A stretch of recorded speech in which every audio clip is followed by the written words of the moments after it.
रक्षा प्रतिष्ठानों के निगमीकरण को लेकर चर्चा करते भारतीय प्रतिरक्षा मजदूर संघ के मीडिया प्रभारी अभय मिश्रा भाजपा का कोई भी जनप्रतिनिधि निगमीकरण के मुद्दे पर बात ही नहीं करना चाहता। मान्यता प्राप्त श्रमिक संगठनों को धोखे में रखा। वर्तमान केंद्र सरकार ने स्वदेशी जागरण मंच, राष्ट्रीय स्वयंसेवक संघ, सबसे बड़ा भारतीय मजदूर संघ संगठन चुपचाप क्यों बैठा है? 27 जुलाई को भारतीय मजदूर संघ से जुड़े अन्य संगठन देश भर की लोकल यूनिट पर करेंगे प्रदर्शन। किसको? नगर निगम, कोयला, भारतीय बीमा निगम, एयर इंडिया, रेलवे एवं ऑर्डिनेंस फैक्ट्री कर्मचारी सड़कों पर करेंगे प्रदर्शन। सरकार किस दिशा में जा रही है?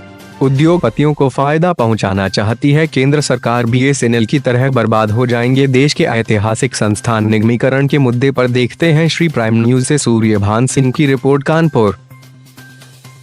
हमारे साथ इस समय BPMS के राष्ट्रीय प्रवक्ता श्री अभय जी हैं और आज हम लोग इससे ऑर्डिनेंस फैक्ट्री से जुड़े हुए कुछ सवाल करेंगे जो कि निगमीकरण जो हो रहा है उस पर। तो अभय जी, आपका स्वागत है। Thank you. अभय जी, जो ये कई लोगों में एक भ्रम है कि ये फैक्ट्री प्राइवेट हो रही है, निगमीकरण हो रही है, क्या हो रही है, तो आप इसमें पहले तो एक तो लोगों का जो भ्रम है उसको दूर करें कि ये फैक्ट्री में जो कल जो प्रावधान ये कर रहे हैं, इनका करने का क्या मकसद है? देखिए, ऑर्डिनेंस फैक्ट्री 200 वर्ष पुराना का इतिहास है जी। और इसी ऑर्डिनेंस फैक्ट्री से हमने बहुत सारी लड़ाइयाँ वेपन्स के द्वारा बनाए हुए निर्मित जीती हैं। 62 हो, 65 हो, 72 हो या अटल बिहारी वाजपेयी की सरकार के समय छिड़ा हुआ पाकिस्तान का कारगिल युद्ध हो। जी। अब वर्तमान केंद्र सरकार की जो पॉलिसी है, जहाँ तक मैं जानता हूँ और मैंने जो अध्ययन किया है, लोगों का व्यू लिया है, वो चाहते हैं कि रातों रात अमेरिका बन जाए, रातों रात जापान बन जाए। हम ऐसी टेक्नोलॉजी ले आएं कि वो टेक्नोलॉजी रातों रात हिट हो जाए। जैसे नहीं कि फिल्मों में जो गाने होते हैं, आदमी सोचता है फेसबुक के माध्यम से रात स्टार बन जाए, वही सेम वर्तमान केंद्र सरकार सोच रही है कि हम इसको रातों रात 24 घंटे के अंदर अमेरिका और जापान को इसको बना दें। लेकिन ऐसा संभव होना नहीं, ये मुगरी लाल के हसीन सपने हैं, इतनी जल्दी ये नहीं होता है। 200 साल का इतिहास है, आपकी पुरानी चीज़ें आपने बेच दी हैं, उनको उद्धार कर लिया। BSNL को कहाँ ले गए आप? बर्बाद करके रख दिया। क्या बात कर रहे हैं? तो गवर्नमेंट तो जैसे कि आपका रेलवे भी कर रही है और आपका LIC भी कर रही है, इसमें कई चीज़ें हैं गवर्नमेंट जो ये प्राइवेट सेक्टर में कर रही है जो, तो इसमें तो गवर्नमेंट का और गवर्नमेंट से ज़्यादा मजदूरों का। देखिए, भारतीय मजदूर संघ ने इसका विरोध किया है जी। और विरोध हमने आज से नहीं किया है, हमने उस समय से किया है जब सेंट्रल में केंद्र सरकारें आई हैं और इस तरह का कुछ नियम लेके आई हैं, श्रम विरोधी कानून में आई हैं, हमने उसका डटकर विरोध किया है, आज भी किया है, आगे भी करेंगे। और 27 जुलाई को पूरे देश भर में हम इसका प्रदर्शन करने जा रहे हैं। और आप जो गवर्नमेंट टेक्नोलॉजी लाने की जो तैयारी कर रही है, तो पूरे संसार का जो ढांचा परिवर्तन करके क्यों लाएगी? पूरे ढांचे को परिवर्तन करने की उसकी क्या ज़रूरत है? देखिए, अब भाई वो मालिक हैं देश के, उनको क्या बेचना है, क्या नहीं बेचना है, क्या बनाना है, कैसे बनाना है, मजदूरों को कैसे रखना है। आपको एक छोटा सा कहानी बताऊं मैं आपको एक लाइन में। एक घर है, उस घर में एक पिता है, एक माँ है, बच्चे हैं। पहली प्रायोरिटी पिता की क्या होगी? घर किस तरीके से बढ़िया दिखे, बच्चे किस तरह से अच्छे पढ़ के लिख के बने और रोजगार मिले, खाना मिले, घर में साधन सुख साधन हो। ढांचा इनको किस तरह बनाना है, इनकी ड्राइंग क्या है, ऑर्डिनेंस फैक्ट्री का क्या स्वरूप तैयार किया है, उसका क्या उन्होंने सज्जा बनाई है।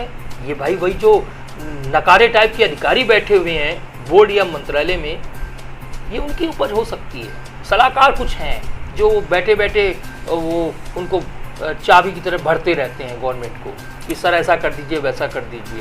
ये सब वो चीज़ है, ढांचा वो हमको नहीं लगता है कि वो कोई बहुत बड़ा ढांचा बनाएंगे, बर्बाद कर देंगे देश को। सवाल करिए दोबारा। जैसा कि आपने कहा कि इन फैक्ट्रियों को बर्बाद किया जा रहा है, तो इसके पीछे किस तरीके का नुकसान है कर्मचारियों को, देश की जनता को, देश की सिक्योरिटी को, किस टाइप का नुकसान है? देखिए बहुत सारे नुकसान है, मैं आपको बताऊं। निगमीकरण अगर आप करेंगे, आप प्राइवेट फैक्ट्री बना के, प्राइवेटेशन करके आप ना तो देश को मजबूत कर पाओगे, ना आप मजदूर को हित उसका देख पाओगे, और ना ही आप किसी भी तरीके का मूलभूत जो ढांचा आपकी कल्पना है वो कल्पना मात्र रहेगी, विस्तारवादी नहीं हो पाएगा। और आप क्या सोच रहे हो, आपका वेपन्स वो विदेशी लोग खरीदेंगे? कौन खरीदेंगे? आपने अभी हब लगाया था, आपने अभी वहाँ पर प्रदर्शनी लगाई थी उत्तर प्रदेश सरकार ने नोएडा में कहीं जाके।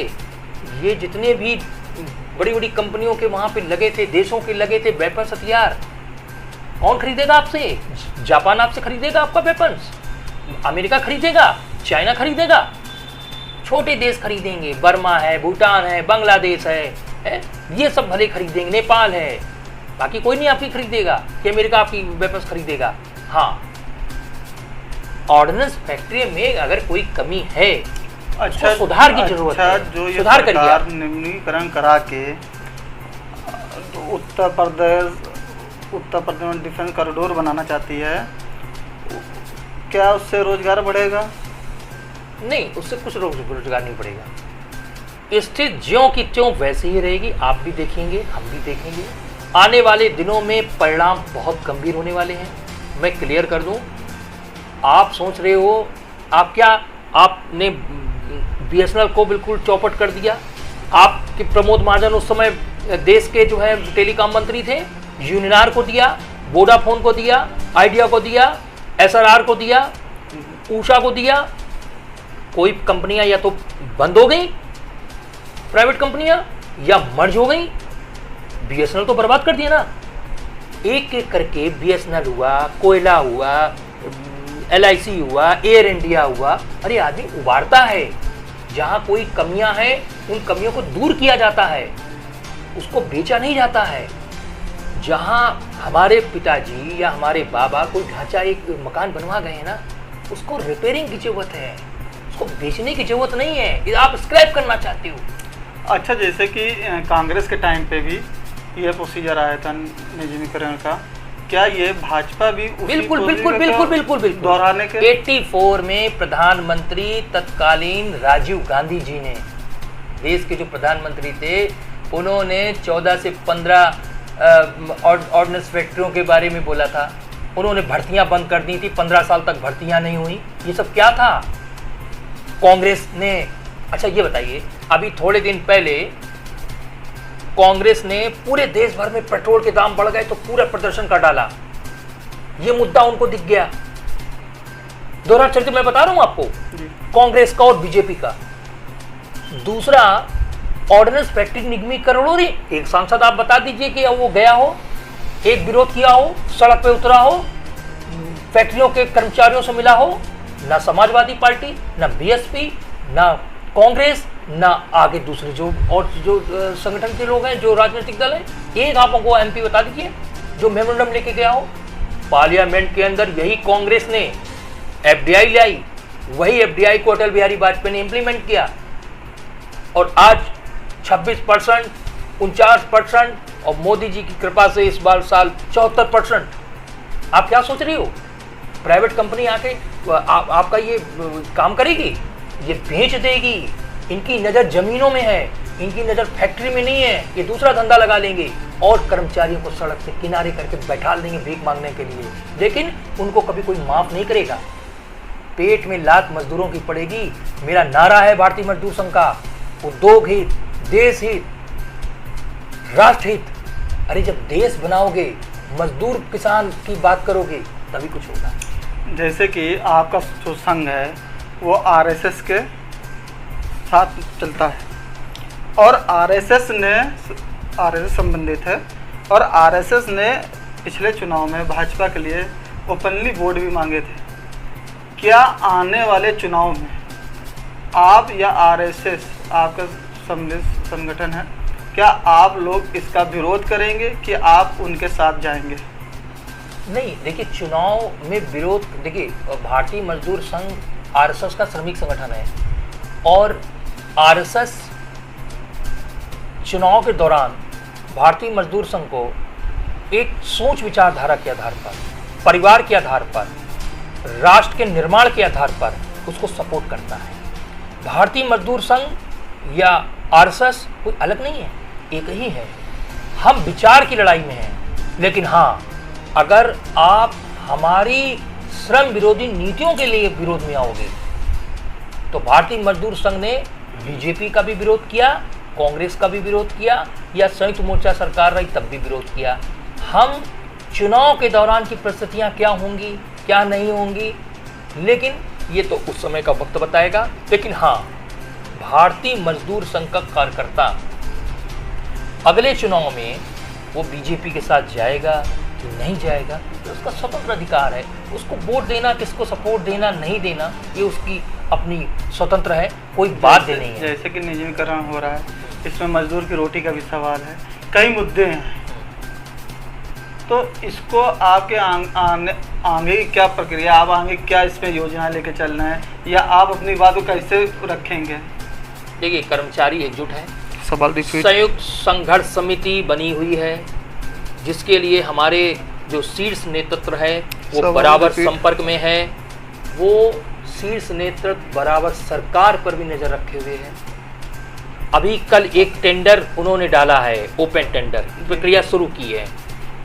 उस टेंडर प्रक्रिया में देखना है कि कोई कंपनी आ रही कि नहीं आ रही है, उसकी हम भी मॉनिटरिंग करेंगे, सरकार भी करेगी और भी लोग करेंगे। लेकिन हम ये साफ क्लियर करेंगे, केंद्रीय कर्मचारी पूरा एकजुट है। सारे ट्रेड यूनियंस के जितने भी हमारे साथी गण हैं, अपोजिशंस वाले हैं, सब डंडे झंडे किनारे करके हम एकजुट हैं। हम पूरी तरह सरकार के इस निर्णय को वापस करने के लिए हर स्तर तक हम विरोध करेंगे। 27 जुलाई को पूरे देश भर में लोकल यूनिट भारतीय मजदूर संघ और उसके अभिन्न अंग पूरा प्रदर्शन करने जा रहे हैं, विरोध करने जा रहे हैं, और निश्चित रूप से सरकार को इस मैटर को वापस लेना होगा। अच्छा सर, जैसे कि आपने ये सब बता दो, आरएसएस क्या आपके इस आंदोलन में आपके साथ है? आपका क्वेश्चन आरएसएस का ही क्यों होता है? आपका कोई दूसरा क्वेश्चन नहीं है। आप बार बार आरएसएस, आप बार बार बीजेपी, क्योंकि आपका जो संघ है वो आरएसएस के ही साथ है। अभी आपने जिसे बताया दोनों एक हैं, तो उसमें तो ये जो नवीकरण आया ये तो आरएसएस बीजेपी ने किया, बीजेपी आरएसएस के सपोर्ट में है।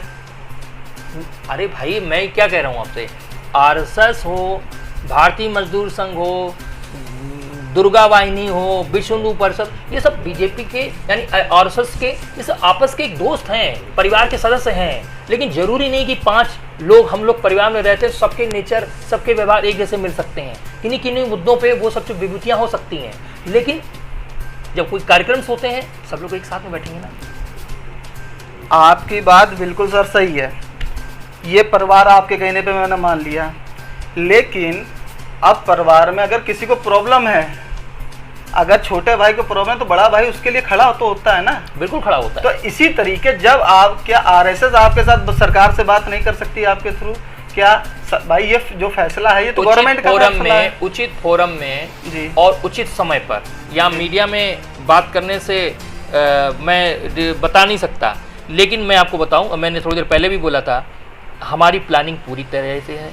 मैं आरएसएस से बोलूं कि मैं किससे बोलूं, ये मेरी प्लानिंग है। मेरी कोर कमेटी की मीटिंग्स होगी, उसमें डिसीजंस होंगे हमको कैसे मैनेज करना है और इस आंदोलन को जन आंदोलन में कैसे बदलना है पूरे देश भर में। क्योंकि हमको पूरी देश की जनता को बताना है कि ऑर्डिनेंस फैक्ट्री हो, कोयला हो, एलआईसी हो, बैंक हो, एयर इंडिया हो या बीएसएनएल हो, ये सब अगर प्राइवेट होंगे तो देश आत्मनिर्भर नहीं बनेगा। जो सपना मोदी जी का है कि आत्मनिर्भर बनिए, आत्मनिर्भर ऐसे नहीं होता है।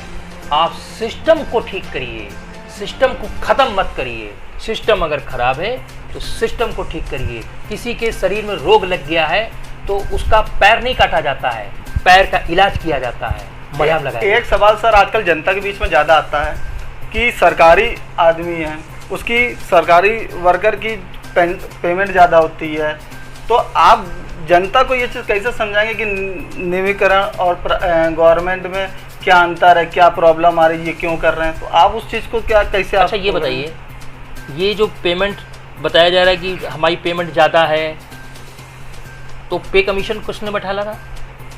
हमने कहा था पे कमीशन ले आओ।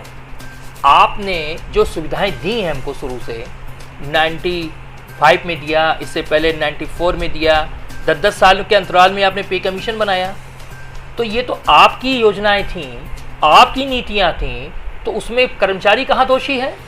आप कहते भाई पे कमीशन नहीं बनेगा, आपको 10,000 रुपये फिक्स कर दिया, आपको 20,000 फिक्स कर दिया, अब आप पैसा दे के किसी से निवाला छीनोगे, ये कहाँ का न्याय है?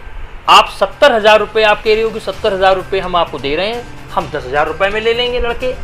अरे तो भाई दूसरे प्रोडक्शन लगाओ, आप वहाँ 10,000 रुपये के लोग लगाओ। आपके सुनिए, आपके एमएलए एमपी 1.5 2 लाख रुपए इनकम करते हैं, वो आपको नहीं दिखता? नहीं, ये तो आपका जो सवाल है ये आप गवर्नमेंट से कर सकते हो, लेकिन अभी आपने पब्लिक को बताने की जो बात करी, तो आप पब्लिक को ये चीज कैसे समझाएंगे सर? मैं पब्लिक को ही बताऊंगा, मैं जन जागरण करूंगा, नुक्कड़ नाटक करूंगा, मैं मंच के माध्यम से बोलूंगा, मैं एक एक कर्मचारी के परिवार से मिलूंगा, मैं उनके रिश्तेदारों से मिलूंगा और मैं बताऊंगा कि ये सारी चीजें सरकार की ठीक नहीं है। और अभी तो मैं आपको एक बात क्लियर कर दूं, अभी तो हम अकेले बैठते हैं अपने कर्मचारियों के साथ, एक समय ऐसा आएगा अगर इन्होंने निर्णय वापस नहीं लिया तो हम परिवार के साथ बैठेंगे और 1.5 करोड़ नहीं, कम से कम 5 से 7 करोड़ आदमी होगा मेरे साथ, मैं ये आपको बता रहा हूँ। तो मतलब और उसके माध्यम से जनता को मैं आपने और आपके एक संगठन ने रोड मैप तैयार कर लिया, बिल्कुल रोड मैप तैयार कर जो कि आप 27 तारीख को आने वाली को अपने आगे आप विस्तार से बिल्कुल आगे बढ़ाएंगे। बिल्कुल 27 को है। इसके बाद फिर हमारे साथ बीपीएमएस के राष्ट्रीय प्रवक्ता अभय जी, और इनसे बात करने का बहुत बहुत शुक्रिया।